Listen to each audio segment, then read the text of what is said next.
ನಮಸ್ಕಾರ. ನಮ್ಮ ಜೋಗವನ್ನು ಹೀಗೊಮ್ಮೆ ನೋಡಬನ್ನಿ. ಈ ನಮ್ಮ ಜೋಗವು ಸಾಗರದಿಂದ ಕೇವಲ 30 ಕಿಲೋಮೀಟರ್ ದೂರದಲ್ಲಿದೆ. ಇದು ಶಿವಮೊಗ್ಗ ಮತ್ತು ಉತ್ತರ ಕನ್ನಡ ಜಿಲ್ಲೆಯ ಮಧ್ಯದಲ್ಲಿ ಹಾದು ಹೋಗುತ್ತದೆ.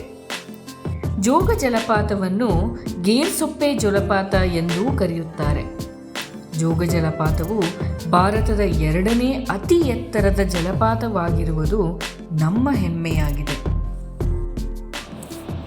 ಮೊದಲಿಗೆ ಶಿವಮೊಗ್ಗ ಜಿಲ್ಲೆಯಲ್ಲಿರುವ ವ್ಯೂ ಪಾಯಿಂಟನ್ನು ನೋಡೋಣ ಬನ್ನಿ. ಈ ದೃಶ್ಯವು ಮಂಜು ಕವಿದಾಗ ನೋಡುಗರ ಮೈಮನ ರೋಮಾಂಚನಗೊಳ್ಳುತ್ತದೆ.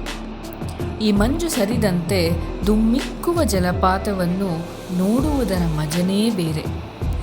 ಶರಾವತಿ ನದಿಯು 4 ಕವಲುಗಳಾಗಿ ಧುಮ್ಮಿಕ್ಕುತ್ತದೆ.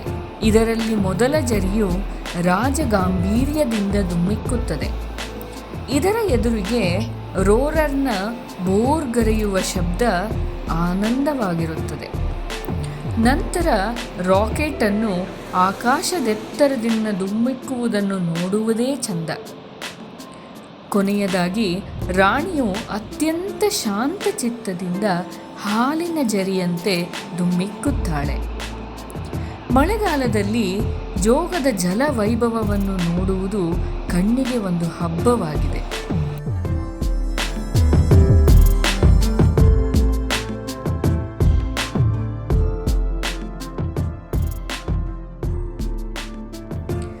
ಇನ್ನು ಮುಂದೆ ಜೋಗವನ್ನು ಹೊಸ ಮಾದರಿಯಲ್ಲಿರುವುದನ್ನು ನಾವು ಕಾಣಬಹುದು. ಇದು ವ್ಯವಸ್ಥಿತವಾಗಿ ಪೂರ್ಣಗೊಂಡ ನಂತರ ಧುಮ್ಮಿಕ್ಕುವುದನ್ನು ಇನ್ನೂ ಹತ್ತಿರದಿಂದ ನೋಡಬಹುದು. ಅಲ್ಲದೆ ಜೋಗವನ್ನು ವಿವಿಧ ಹಂತದಲ್ಲಿ ಕೂಡ ನೋಡಬಹುದಾಗಿದೆ. ಮುಂಬರುವ ದಿನಗಳಲ್ಲಿ ಇಲ್ಲಿ ಎಲ್ಲ ಥರದ ವ್ಯವಸ್ಥೆಗಳನ್ನು ಕಲ್ಪಿಸುವುದರ ನಿಟ್ಟಿನಲ್ಲಿ ಕಾಮಗಾರಿಗಳು ಅದ್ಭುತವಾಗಿ ನಡೆಯುತ್ತಿದೆ. ಹಾಗೆ ಉತ್ತರ ಕನ್ನಡ ಜಿಲ್ಲೆಯಿಂದ ಕಾಣುವ ವ್ಯೂ ಪಾಯಿಂಟನ್ನು ನೋಡೋಣ. ಈ ವ್ಯೂ ಪಾಯಿಂಟಿಂದ ರೋರರ್ ಬೋರ್ಗರೆಯುವುದನ್ನು ಪೂರ್ತಿಯಾಗಿ ಕಾಣಬಹುದು.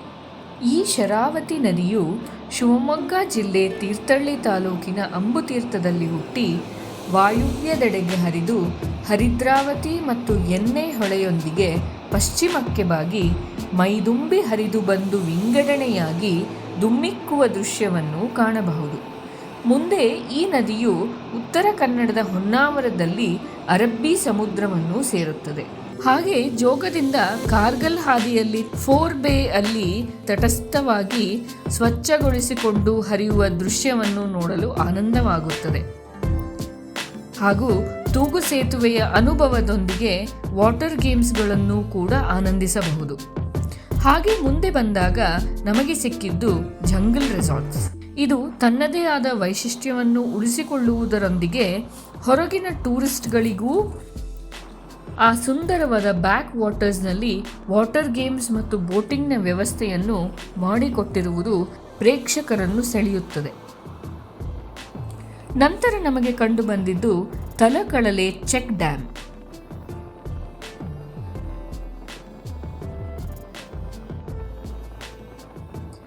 ಮುಸ್ಸಂಜೆಯಲ್ಲಿ ತುತ್ತ ತುದಿ ಕಾಣದ ಈ ಬ್ಯಾಕ್ ವಾಟರ್ಸ್ ಅನ್ನು ಆ ತಂಪಾದ ಗಾಳಿಯೊಂದಿಗೆ ನೋಡಲು ಮೈ ಜುಮ್ಮೆನ್ನುತ್ತದೆ.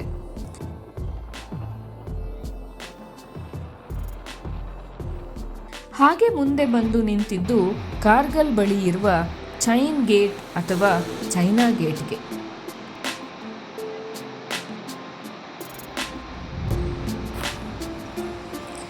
ಈ ಚೈನಾ ಗೇಟನ್ನು ಲಿಂಗನಮಕ್ಕಿ ಅಣೆಕಟ್ಟಿನಿಂದ ಹೊರಬಿದ್ದ ನೀರಿನ ಹರಿವು ಹಾಗೂ ದಿಕ್ಕನ್ನು ನಿಯಂತ್ರಿಸಲು ಬಳಸುತ್ತಾರೆ.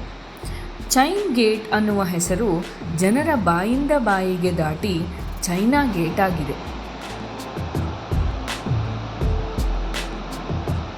ಲಿಂಗನಮಕ್ಕಿಯ ಗೇಟ್ಗಳನ್ನು ತೆರೆದಾಗ ಮೈದುಂಬಿ ಹರಿದು ಬರುವ ನೀರು ಚೈನಾ ಗೇಟ್ ಮೂಲಕ ಕಲ್ಲು ಬಂಡೆಗಳ ಮಧ್ಯ ಹರಿದು ಜೋಗ ಜಲಪಾತವನ್ನು ಸೇರುವ ಈ ಎಲ್ಲ ಅದ್ಭುತವು ನಮ್ಮ ಮಲೆನಾಡಿನ ಸೊಬಗನ್ನು ಹೆಚ್ಚಿಸುತ್ತದೆ.